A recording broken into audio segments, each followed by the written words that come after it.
test.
It's time to get this meeting underway, so I wanted to say welcome to everyone that's present, and to those joining us from home, welcome as well. My name's Jim Thompson. I have been slotted into this spot. Linda Davenport called me about 40 minutes before I left home and said, "Jim, I can't make it." She said, "I have terrible vertigo. I feel like a drunken sailor. I can't walk from the bedroom to the kitchen." So I said, "You can count on me. I'll be there." David Nodwell, by the way, is in the Caribbean drinking some fancy drinks. He's our vice president. She quickly sent me her agenda, and number 2 says, phones on silence, please. So just take a moment to turn them off. And thank you to Wilma Churchill's greeters, Marion Tawes and Norman Breen, for welcoming us today. We sure appreciate it. And just a reminder that if you're asking questions of our guest speakers today or making comments, David Churchill has the mic to bring to you so that those at home can hear. And it's important to turn and face the camera at the back so those that are at home can see you. Guests. I understand that we have a guest, Lorraine Adam, to introduce the guest. Lorraine, are you here today? Just wait for David in the microphone. Thank you. Hi. This is my first meeting as a new member, and I have with me Josie Fasulo, who is a guest. And Josie has moved from Vaughan, Ontario, about 1.5 years ago. She's retired. She is Canadian-born. She's got Italian heritage. She's lots of fun to be with. And and we met about 1 year ago at another social networking group. So anyways, she's glad to be here, and I'm glad to introduce her. Thank you very much.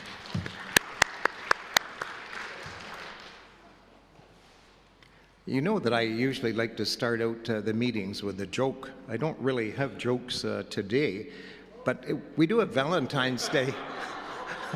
You have one? Or am I the joke? But I do have a couple of sayings here. And first off, we know that Valentine's Day is coming up, and I just picked this up quickly. Family is like fudge, mostly sweet with a few nuts. And 2, love is in the air. Or is that just the smell of chocolate? Okay, Ellen Bell is going to come up. She's our membership chair, and she's got a couple of new members to introduce. So, Ellen?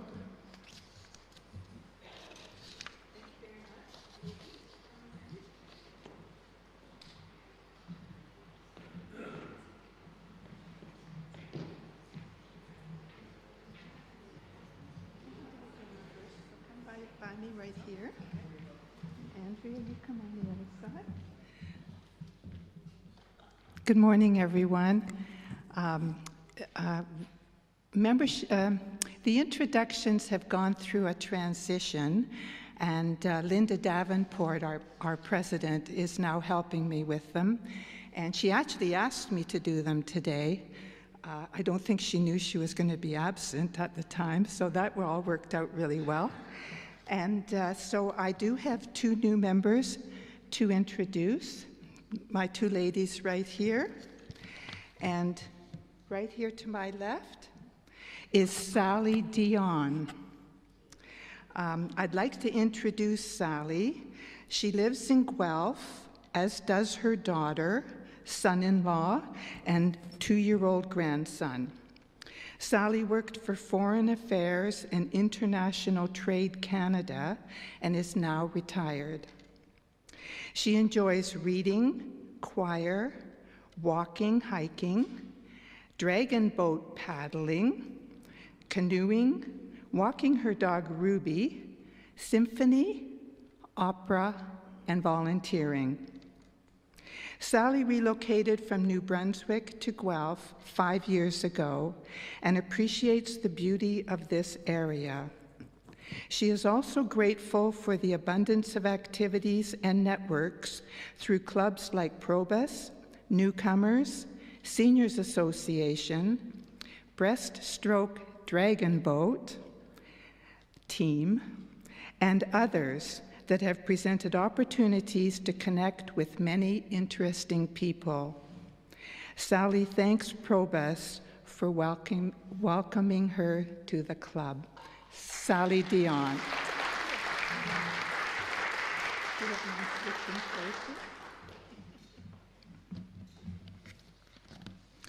And now I'd like to introduce you to Andrea Mann. Andrea was born in Edmonton before moving to Acton when she was 10. Andrea now lives in Guelph and retired from Guelph General Hospital in 2019 after 25 years as Director of Pharmacy. She was relieved to avoid dealing with the COVID pandemic. Andrea graduated from the University of Toronto in 1978 and the Hospital Pharmacy Residency Program in 1979.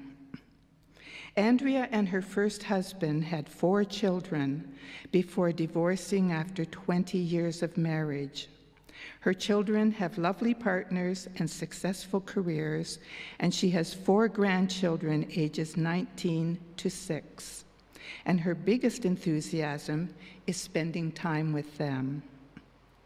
Andrea has a passion for genealogy, with a view to developing a permanent paper record of her family as a legacy project. She is involved with a group at the Evergreen Center who are writing their life stories. She loves to read, garden, do crafts, and scrapbooking. Andrea joined the Y about 6 years ago, where she regularly participates in classes. Andrea's parents welcomed their golden years with gratitude and a positive attitude, and she would like to emulate that. She believes that accepting and embracing change, such as technology, is very important to staying engaged and keeping in touch with younger generations, believing that it is good for the brain and the heart. Andrea Mann.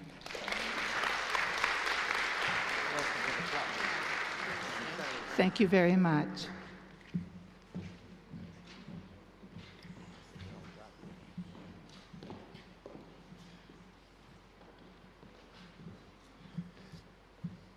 Thank you, Ellen, and once again, welcome to the club. Next on the agenda is Jim Thompson, whoever he is, has initiated the 2026-2027 nominating committee, and we are eager to welcome candidates. So I'm encouraging anyone that might be interested, particularly in looking forward to being vice president of the club, providing their leadership to PROBUS Guelph and District, to contact myself or any other member of the management committee. We expect to have dozens of applications. Chris Bedard, you're going to introduce our guest speakers. Thanks very much.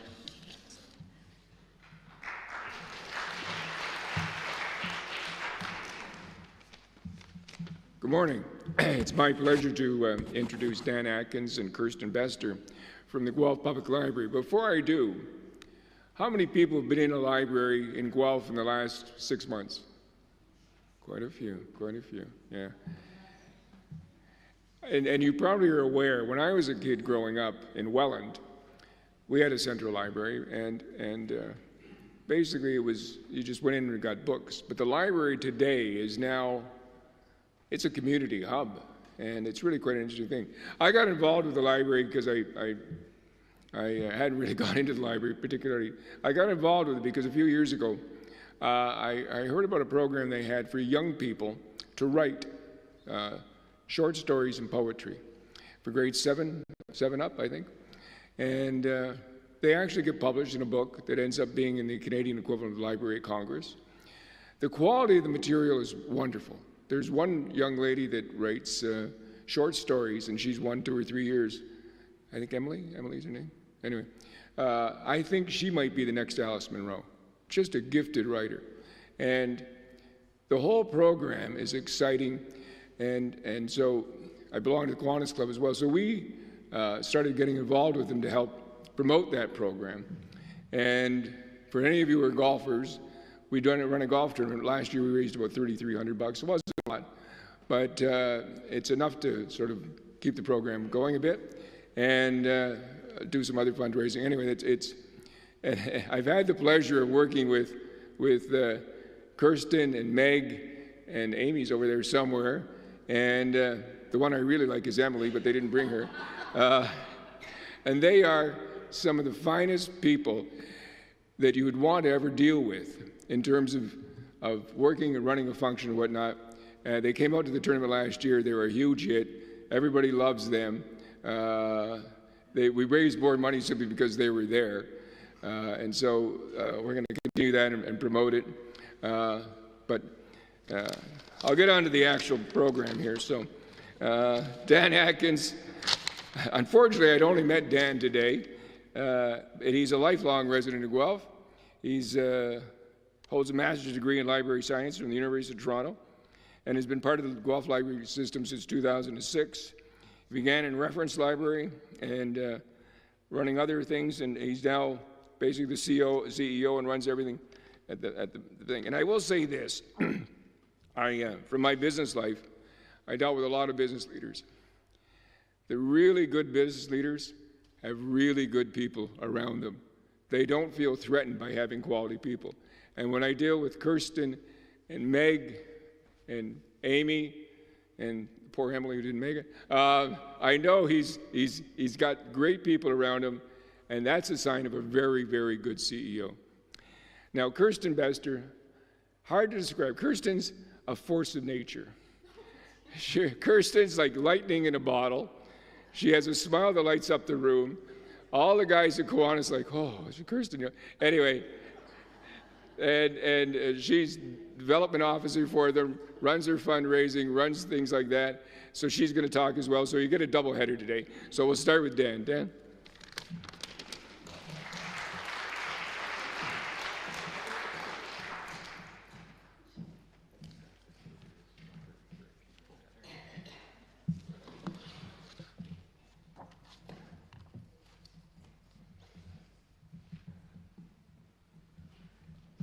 Well, good morning, everyone, and thank you for having us here today. It's really a pleasure to be able to speak with you. As I was introduced, my name is Dan Atkins, and I am the CEO of the Guelph Public Library, and I'm joined by my colleague, Kirsten Bester, who is, in fact, lightning in a bottle. And we're here to share an update on the progress of the new Central Library currently under construction on the Baker Street parking lot. And we'll also share an update on our fundraising efforts and our vision to build future-focused libraries. Today, I'd like to take you on a little bit of a journey. We'll start by looking back briefly at history of the Guelph Public Library and the long road that led us to the decision to build a new Central Library. From there, I'll share an update on construction, including photographs and a time-lapse video, so you can see how much progress has been made. I'll also talk about our priorities over the next 4 years as we prepare for the move, and finish with a look at how you can support the library's future. None of this work would have been possible without strong municipal partnerships. The City of Guelph has been instrumental in securing a space for the new Central Library and funding its construction. Over the last 30 years, the community itself, including enormous advocacy from the Friends of the Guelph Public Library, have continually stepped up to provide support. Because of that, our system welcomed 800,000 visitors last year alone. The story of the Guelph Public Library goes back almost 200 years. In 1832, library service began with the Farmers and Mechanics Institute. Access at the time was provided through a paid membership, and the collection was housed in a storefront on Wyndham Street, not far from where our main library has stood for more than a century. By 1882, there was a growing recognition across Ontario that access to information should not be limited by the ability to pay. The passing of the Free Public Libraries Act allowed municipalities to establish bylaws to publicly fund public libraries, and Guelph did exactly that in 1883. In fact, we're very proud that Guelph is the oldest public library in Ontario, despite what the folks in Toronto think. They were second. In 1905, the Guelph Public Library, as many of us still recognize it today, opened its Carnegie Library on the Norfolk site. That building served the community well, but demand continued to grow. By 1951, usage had already doubled the building's capacity, and the construction and opening of a new central library, of which we currently operate out of today, opened in 1965. As the city expanded, so did library service. In 1977, the bookmobile was introduced, extending access beyond a single downtown location and reaching neighborhoods across the city.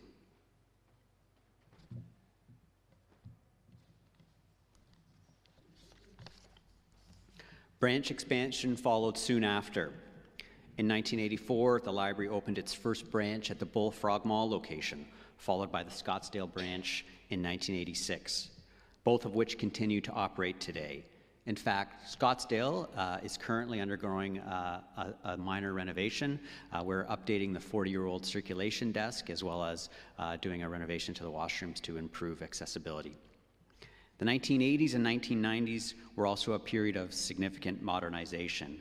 In 1988, the historical newspapers dating back to the 1800s were microfilmed to improve access and preservation. This service is still regularly used today by researchers and community members. And in fact, we've already had some conversations about moving forward and digitizing that collection. In 1991, the library began transitioning from the traditional card catalog to a digital records management system, a major shift in how people search for and access information. Then in 1999, the library launched its first website and introduced public computers, marking the beginning of our digital era. Today, the library is a 6-branch system supported by a mobile bookmobile offering a wide range of collections, programs, and services.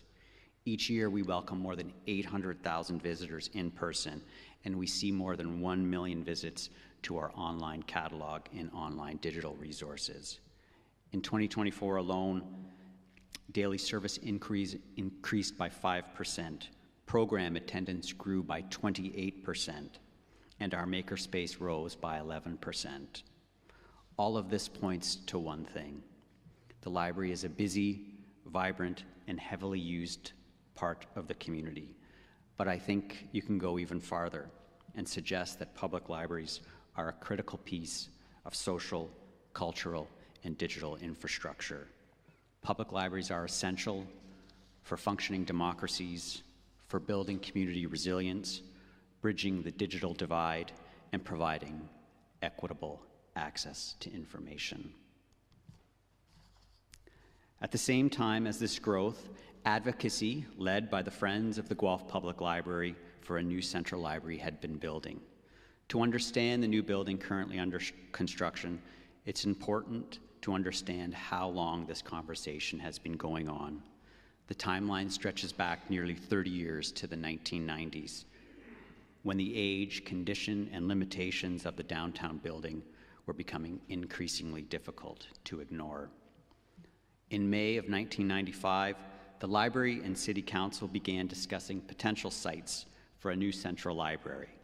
Over the years, several locations were explored, including the old post office on Wyndham Street, Memorial Gardens, which is now City Hall, and the Eaton Centre, which many of us remember and is now home to the old Quebec Street Mall. A major milestone came in August 2000 when City Council, supported adding a new central library to the 5-year capital forecast. That fall, City Council also approved planning work and directed city staff to collaborate with the library on identifying suitable sites. In 2003, Council voted in favor of locating the new central library at the old post office, with a renovation and addition extending into Baker Street. Unfortunately, negotiations stalled, and in 2005, Council decided not to proceed with purchasing that space. Later that same year, Council established a committee to continue the search. By November 2007, 2 locations remained under consideration. City staff ultimately selected the Baker Street site for redevelopment. Council approved that recommendation, laying the groundwork for what would eventually become the Baker Street redevelopment. Right in the middle of this long journey is a particularly important turning point. In 2018, the library engaged KPMG to develop a comprehensive business plan for the new central library. That report examined why the new infrastructure was needed, what it would cost to operate, the economic impact of the project, and how the community felt about the proposal. The findings were clear. Library service had dramatically changed over the past 50 years, but the building had not. The existing facility lacked seating, space for growing collections, accessibility features, programming and meeting space, and adequate room for staff and modern technology. In February 2018, City Council approved that business case, providing a strong foundation for the next phase of planning. Momentum continued to build from there. In July of 2019, Council approved $3.2 million in capital funding to support site planning as part of the Baker Street redevelopment. 2 months later, City Council approved $62 million for the construction of the new central library. Recognizing the scale of the investment, staff were directed to explore additional funding sources. That effort paid off in a significant way. In 2024, the library received $13.5 million through the Federal Green and Inclusive Community Building Program. Around the same time, the Friends of the Guelph Public Library donated an extraordinary $1 million raised through decades of book sales and advocacy to support future library needs.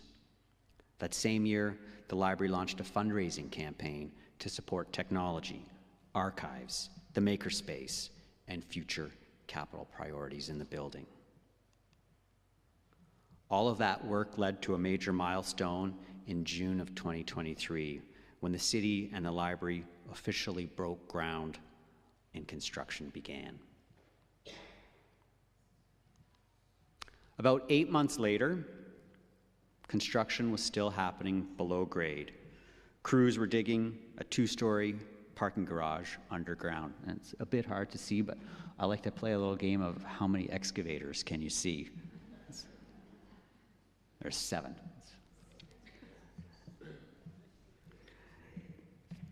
At this stage, you can finally see the footprint of the building, but the scale of the building is still hard to imagine.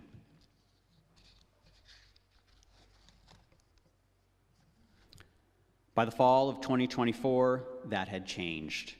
The parking garage was about 70% complete, and the outline of the library's first floor was clearly visible. For the first time, we could really see how the building would sit within the redevelopment and how it connected with the surrounding streets. By May of 2025, just 8 months later, the building shell was 99% complete. Interior work had begun, and recognizable features like walls, staircases, and doorways were taking shape. From the outside, the scale of the building finally made sense. At this stage, the city and the library were also finalizing furniture selections and shelving for the interior space. Before moving on, I'd just like to pause and show a brief time-lapse video. This video is actually captured from the post office building, which is slightly ironic, but it'll give you a sort of an 8-month window in terms of construction and how fast the building came up. So let's hope this works.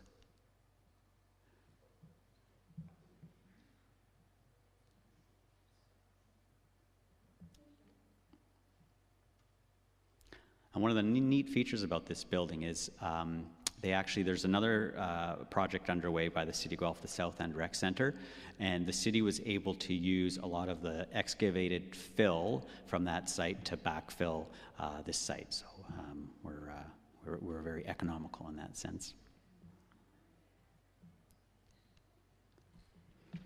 So this brings us to this past fall and into January.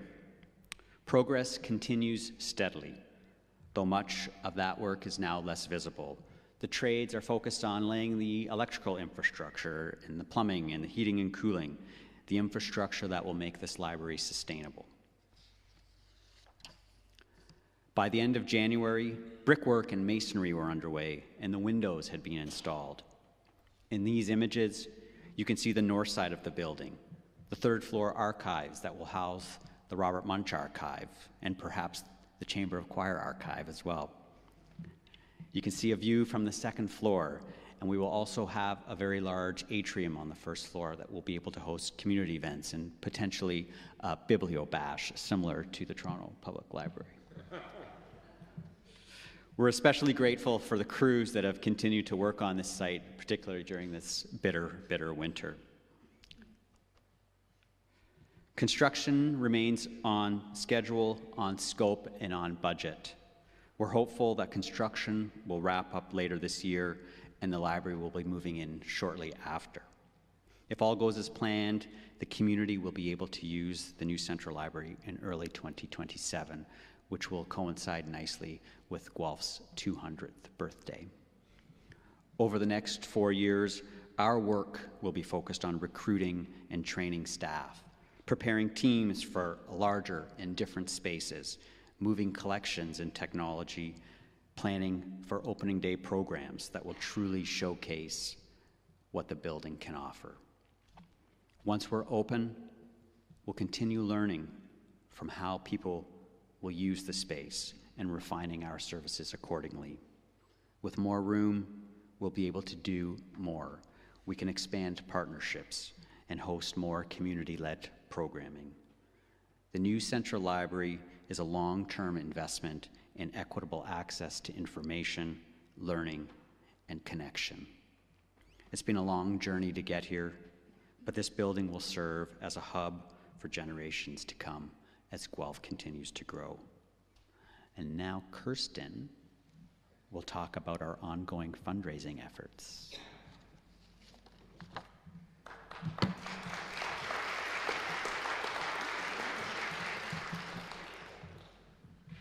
Hi, everyone. It's nice to see some familiar faces through my work at the Guelph Public Library. And for those I haven't met, lovely to meet you, and hopefully we'll see you around the library. So my name's Kirsten, and I do all things fundraising at the Guelph Public Library. So I think you guys all understand the value of community, but I really enjoy this quote.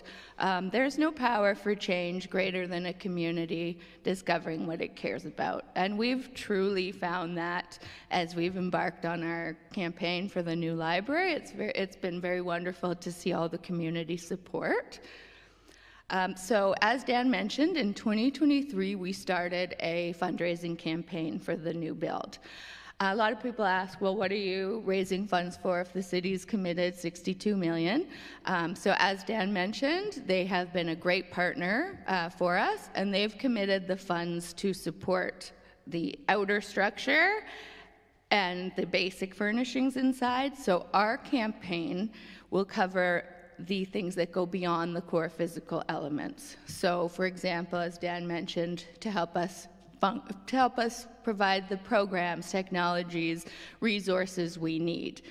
We like to say basically if you took the library and you dumped it upside down, whatever falls out is what we're raising funds for.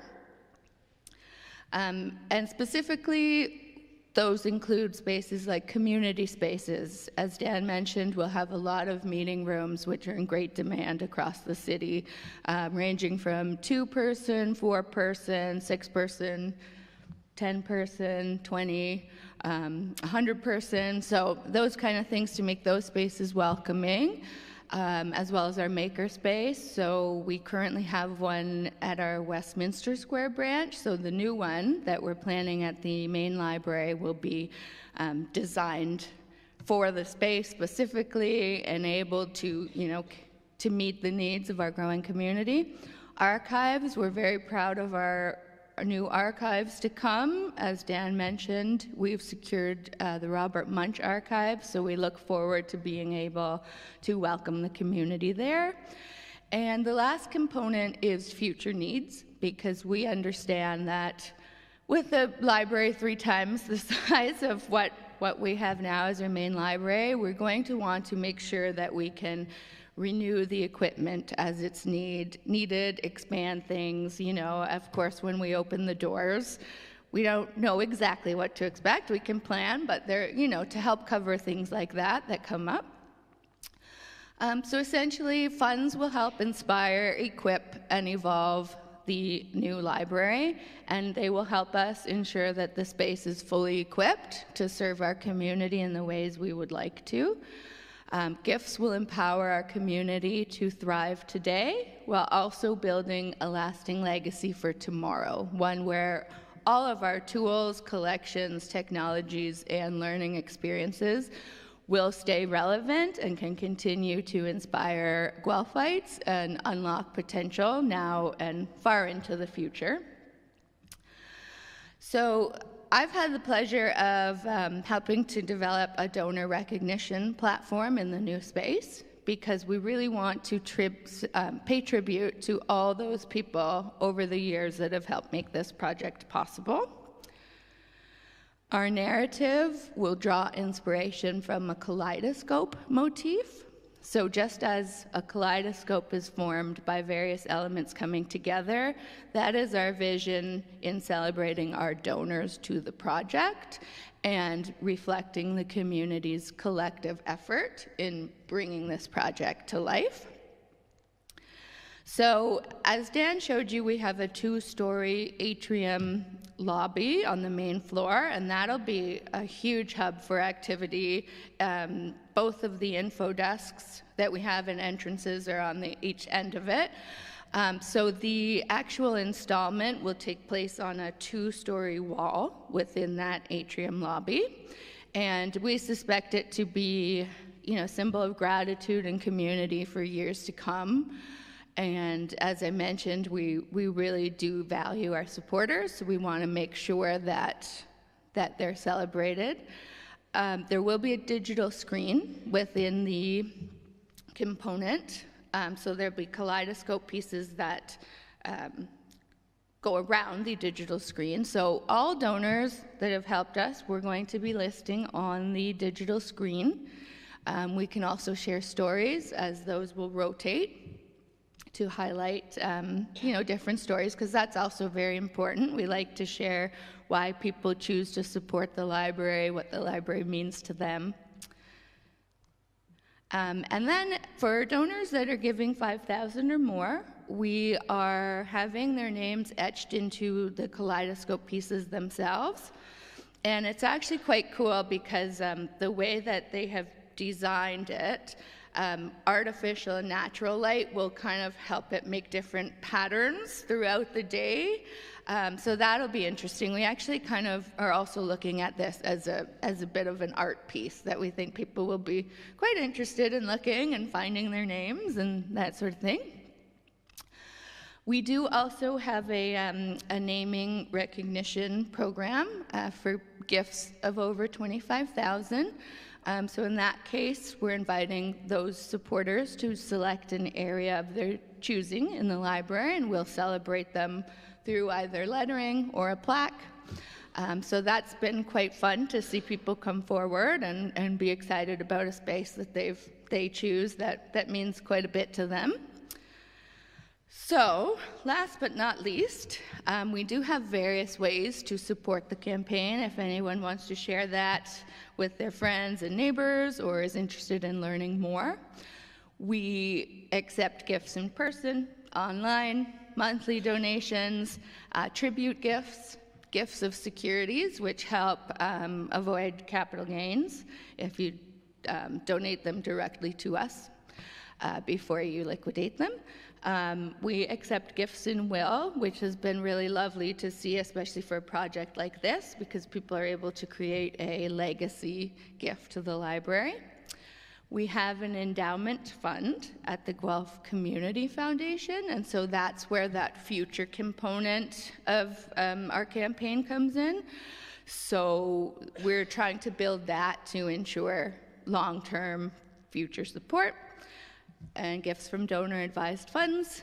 So we do accept multi-year pledges to make these transformative gifts possible, and as mentioned, we're just so thankful for all the support. I believe the campaign so far, we've had about 6,000 gifts. And ranging from little kids donating their birthday money and cute things like that, garage sales, popsicle stands, to, of course, the larger, corporate gifts. But so we would just really want to highlight the democratic part of the library, and our donor base really reflects that, because the library is for everyone and everybody can be involved in a way should they choose. So speaking of which, if you'd like to get involved, I'm Kirsten. You can contact me anytime. Happy to even just show you info about the project. There are some brochures at the front if anyone wants to take them home. It's got some pictures of the new space.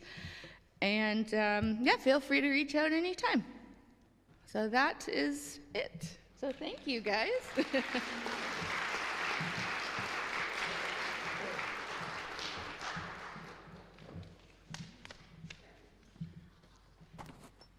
Does anyone have any questions that they'd like to ask Dan or Kirsten?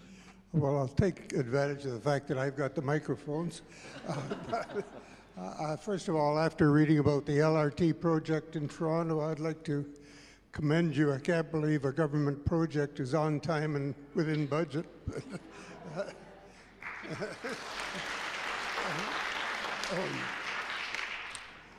And secondly, as a Mason, I'm looking forward to the end of your project, because our Masonic Center is across the road from the construction, and it's been very difficult to get to meetings. But with that, if anyone has a question, there's...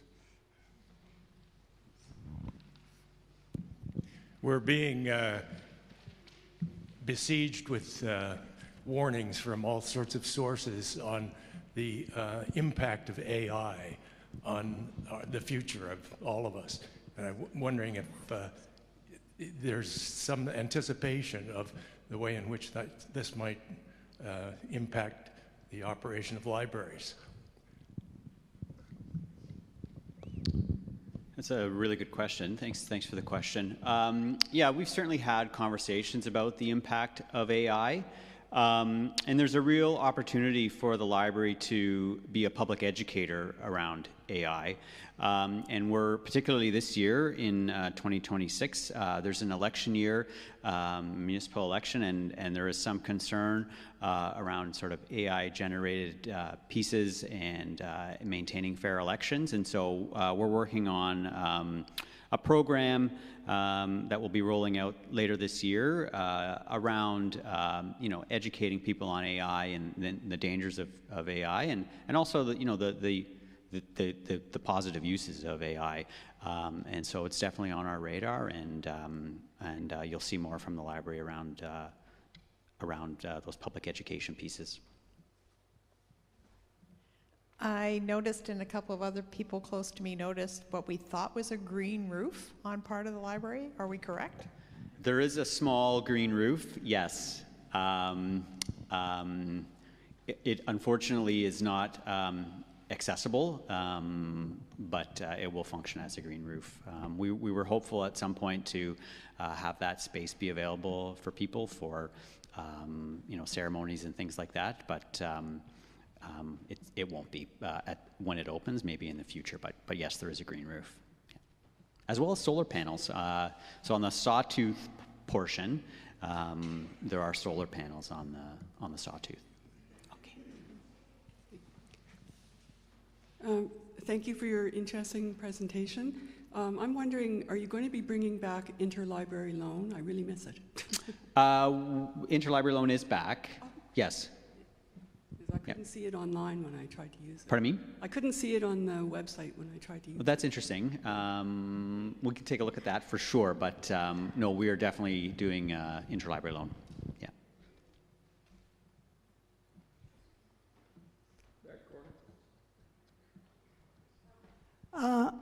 I'm a user of the main library downtown, have been for about 30 years, and I know this year the main library has been designated as a warming center. I'm wondering if that policy is going to continue at the new main library. I find it a bit disturbing because I don't think that was the intent of a public library system, and I just find it creates a kind of unpleasant atmosphere. That's likely not politically correct, but. The library, by its nature, is an open and welcoming space. We have always served as a warming center, despite sort of the new policy that says that the library is a warming center. We have always filled that role in the community. We've always been a warm, safe space for community members, and we're a cool, safe space in the summertime when people need to get out of the heat. And so that won't change.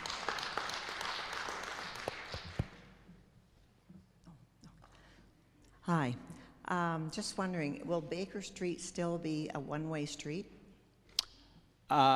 Really good question. I think the plan is to make Baker Street a two-way street. Oh, just wonder if it's wide enough to do that. I believe that it is, yes. And for the parking, parking will be under, like. Yes, there's 2 levels of underground public parking. And where do you enter for that? So you enter that on Chapel Lane, sort of closer to the Bank of Montreal. So if you come down Baker Street and then turn onto Chapel Lane, in behind where there's the Chalmers Old Church would be the entrance into the library parking garage. And will everybody be charged for parking? That is a city policy. The library has no authority over that, and the short answer is yes. All right. Okay, thank you.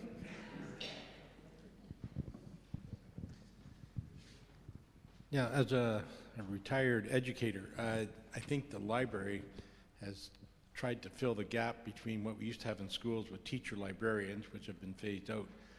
Do you have a push or a movement on to invite classes of children to come and visit? I know they do to certain satellite branches, but it would be nice to see more and more and have kids actually reading and listening to printed works. I see Meg in the front row grimacing when you ask that question because she knows I'm going to call on her to answer that question. Yes, we do a ton of school visits. Weekly, there are students that come in from various schools throughout the system, not just downtown, but through all of our branches, and we give them a tour of the library. And I don't know if there's anything you wanted to add to that, Meg, in terms of the number of tours that we've done, but I don't want to put you on the spot. But.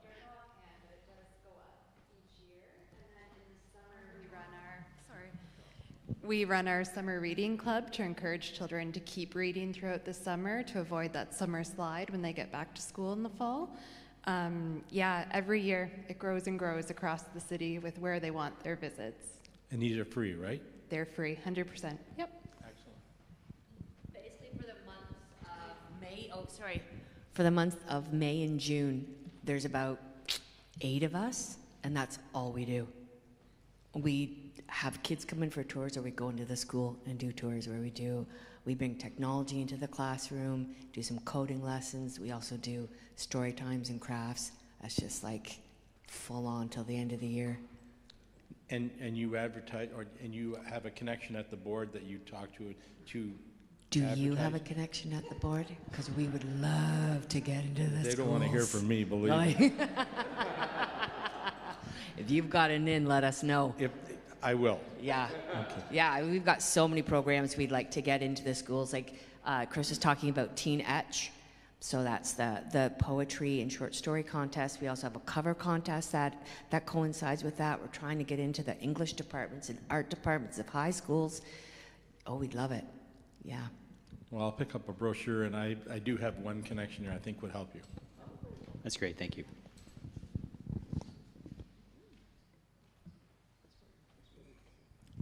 Are there any other questions? Raise your hand if you want. Okay.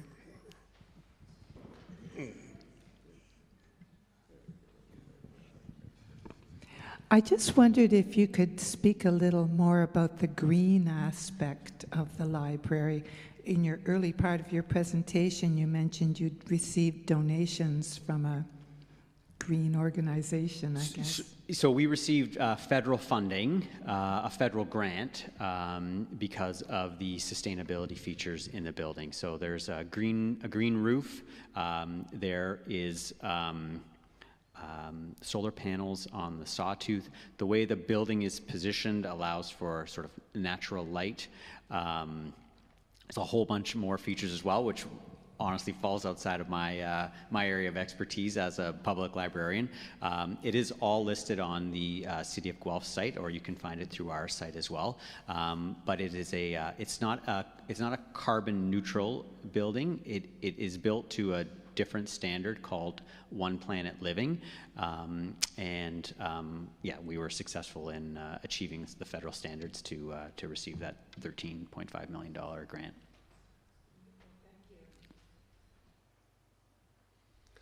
I just wonder what the parking space that's beyond in that Baker Street parking lot will be once the library is finished. Sorry, the question was how many parking spaces? No, what's happening to the rest of the Baker Street parking lot? Oh, so I was involved early on, and then we had a COVID-19 pandemic, and I think that might have delayed sort of the private development. The plan is for a private development, which will be two residential condo towers with ground floor commercial and institutional space. As part of that development, there's also a plan for an urban square as well. So there'll be sort of a walkway from the library through to Wyndham Street with that private development. Just wondered if there's any plans at this stage for the existing building? I knew that was going to come up. Yeah, we are. There are some negotiations that are happening, which I can't really speak about. That building and that property is owned by the library board. It is not owned by the City of Guelph, and so that building and that property will be sold, and the proceeds from the sale of that will go to support building the new central library. Any further questions? Raise your hand. I see none. Thank you very much.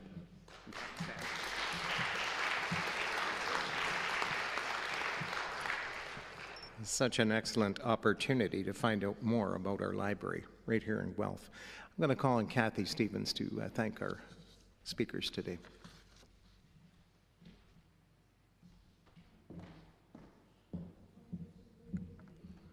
Kirsten and Dan, I'd like to thank you very much for being here today and just enlightening us on all the new project that's going on Baker Street. It's a real delight. And again, what David said, it's incredible that in Guelph, something is on time and on budget. And it's municipal. While you were talking, I was just thinking that there are a lot of people here who have experienced some of the same things I have. I was raised in a very, very small four-corner village called Mansfield. We had a one-room schoolhouse, and we had one teacher, grade 1 to grade 8, and we had a library, and this was my first intro to a library. About every 2 months, we'd get a big suitcase full of books, and they would go on our shelves for a while. The library also doubled as the sick room and as the place that you went to get the strap. So, you know, I didn't start out with a very good impression about libraries. And I think maybe you have had the same experience. And believe me, I used it for all three purposes. So, the other thing that made me think about is how young our administrators are of Guelph Public Library. It's such a breath of fresh air to know that we are in such good hands with all of you that are here to support Kristen and Dan and the both of you together. It's just really heartwarming to know that we're in such good hands. So thank you for being here.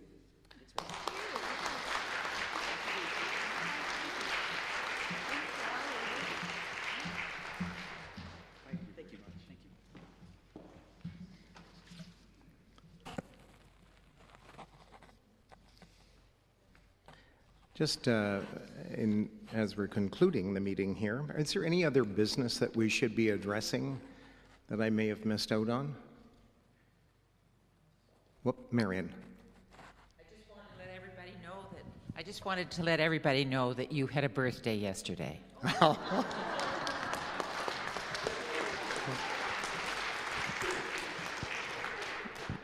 Thank you. Just before we adjourn the meeting, I wanted to finish up with one more of those little sayings, and I have to say how proud I am of the management committee that's here, and in fact of everyone who supported me this morning on such short notice to take over. So, this is a little toast. Cheers to best friends who make every day feel like a sweet treat. Cheers.